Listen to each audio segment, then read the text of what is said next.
इतिहास संशोधक इंद्रजित सावंत यांना जीवे मारण्याची धमकी देण्यात आली आहे। प्रशांत कोरटकरनं ही जीवे मारण्याची धमकी दिल्याची माहिती मिळते। फोनवर इंद्रजित सावंत यांना शिवीगाळ करण्यात आली आणि घरात शिरून जीवे मारण्याची धमकीही देण्यात आलेली आहे। तर इतिहास संशोधक इंद्रजित सावंत यांना जीवे मारण्याची धमकी देण्यात आलेली आहे। प्रशांत कोरटकर नावाच्या व्यक्तीने त्यांना ही जीवे मारण्याची धमकी दिल्याचं कळतंय। फोनवरून इंद्रजित सावंत यांना शिवीगाळ करण्यात आली, तसंच घरात शिरून जीवे मारू अशी धमकी देखील देण्यात आलेली आहे। तर इंद्रजित सावंत यांना ही जीवे मारण्याची धमकी देण्यात आलेली आहे। त्यांना फोन करण्यात आलेला होता, त्यांना शिवीगाळ करण्यात आली आणि त्यानंतर घरात घुसून तुम्हाला जीवे मारू अशा प्रकारे त्यांना धमकी देण्यात आली आहे। प्रशांत कोरटकर या नावाच्या व्यक्तीने ही धमकी दिलेली आहे। या संदर्भात अधिकची माहिती घेऊयात। आमचे प्रतिनिधी प्रताप नाईक आपल्या सोबत जोडले गेले आहेत। प्रताप, इंद्रजित सावंत यांना जीवे मारण्याची धमकी देण्यात आलेली आहे, काय अधिकची माहिती आहे? आपण पाहतो की रात्री साधारण 12-1च्या दरम्यान इंद्रजित सावंत यांनी फेसबुकवर पोस्ट टाकली आहे आणि त्या पोस्टमध्ये उल्लेख केलेला आहे की संबंधित प्रशांत कोरटकर या व्यक्तीनं आपल्याला जीवे मारण्याची धमकी दिलेली आहे आणि त्याचबरोबर अर्वाच्य शिवीगाळ केलेली आहे।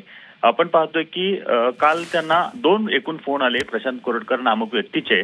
त्यापैकी पहिला फोन आल्यानंतर त्यांनी फारसे गांभीर्याने घेतलं नाही, पण दुसरा फोन जो आला तो मात्र आपण पाहतो की 12-12:15च्या दरम्यान त्यांना आला आणि त्याच्यामध्ये अत्यंत घाणेरड्या पद्धतीने शिवीगाळ करण्यात आलेली आहे आणि त्याचबरोबर तुझ्या घरी येऊन तुला बघून घेईन अशा प्रकारची जीवे मारण्याची धमकी देखील दिलेली आहे। या संदर्भात आता इंद्रजित सावंत काय भूमिका घेतात ते पाहणं महत्वाचं आहे। तू ब्राह्मण द्वेष पसरवतोस अशा प्रकारचा मुद्दा त्या ठिकाणी मांडण्याचा प्रयत्न प्रशांत कोरटकर यांनी केलेला आहे। प्रशांत कोरटकर कोण आहेत याचा तपास घ्यायला पाहिजे अशा प्रकारची भूमिका इतिहासप्रेमी व्यक्त करतात। पण एकूणच आपण पाहतो की इतिहासाच्या संदर्भात कोणत्या प्रकारची मोडतोड न करता इंद्रजित सावंत हे पुस्तकाच्या आधारे इतिहास मांडत असतात।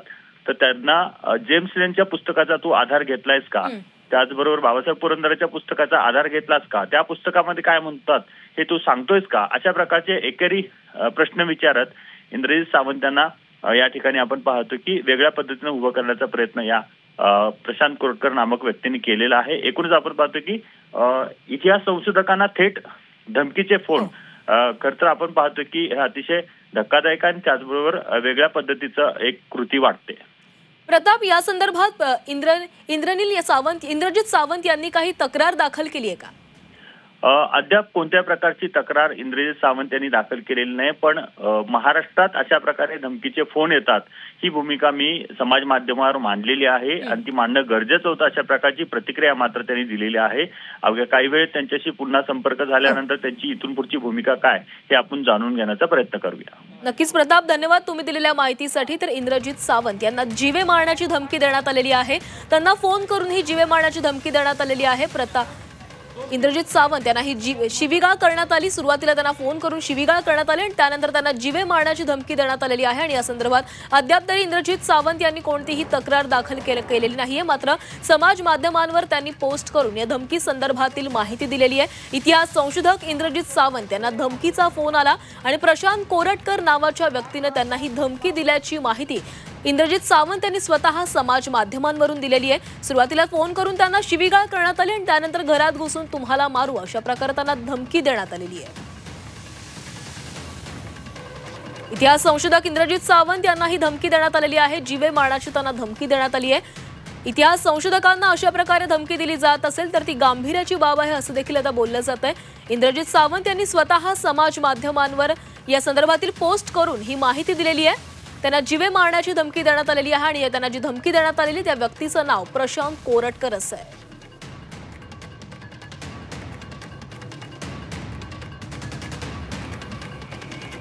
तर काँग्रेसचे प्रवक्ते सचिन सावंत आपल्यासोबत जोडले गेले। सचिनजी, इंद्रजित सावंत जे इतिहास संशोधक आहेत त्यांना जीवे मारण्याची धमकी देण्यात आलेली आहे। इतिहास संशोधक आपला इतिहास सर्व जगासमोर मांडण्याचा प्रयत्न करत असतात आणि अशाच संशोधकांना आता धमक्या दिल्या जात आहेत।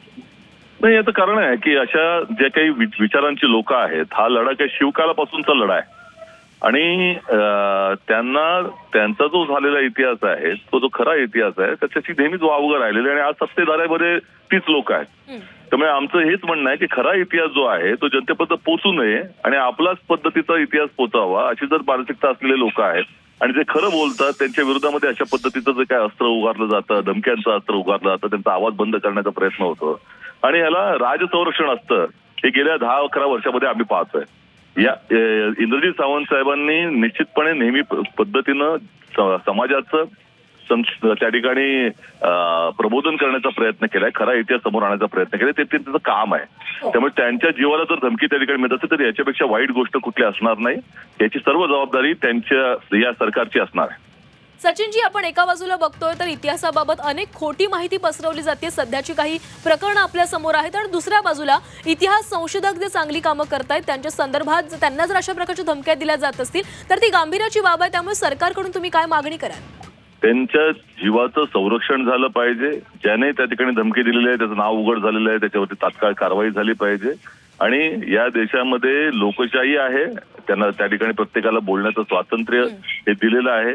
इतिहासकारांना त्यांचं स्वातंत्र्य दिलेलं आहे, त्याचं संरक्षण करण्याची जबाबदारी सरकारची आहे. त्यामुळे अशा जर घटना होत असतील ते महाराष्ट्राला काळीमा लावणार आहेत. धन्यवाद सचिनजी तुम्ही दिलेल्या प्रतिक्रियेसाठी. आपण बघतोय आता जी सर्वात मोठी बातमी आहे, इतिहास संशोधक इंद्रजित सावंत यांना धमकीचा फोन आलेला आहे.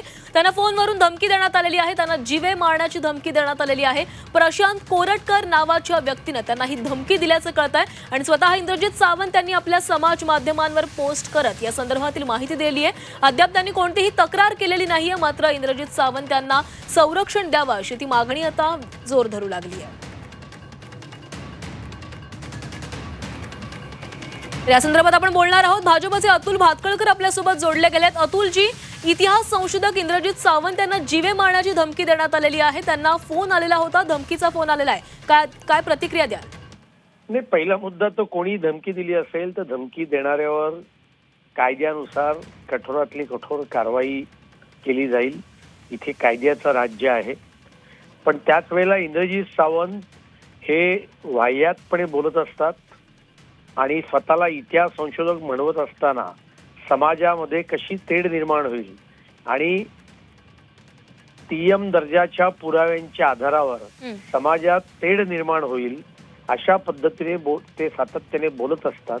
अर्थात तरी सुद्धा त्यांना कोणालाही धमकी देण्याचा किंवा काही करण्याचा अधिकार नाहीये आणि त्यामुळे ज्याने कोणी धमकी दिली असेल त्याच्यावर कायद्यानुसार कठोरातली कठोर कारवाई केली जावी ही भारतीय जनता पार्टीची भूमिका आहे.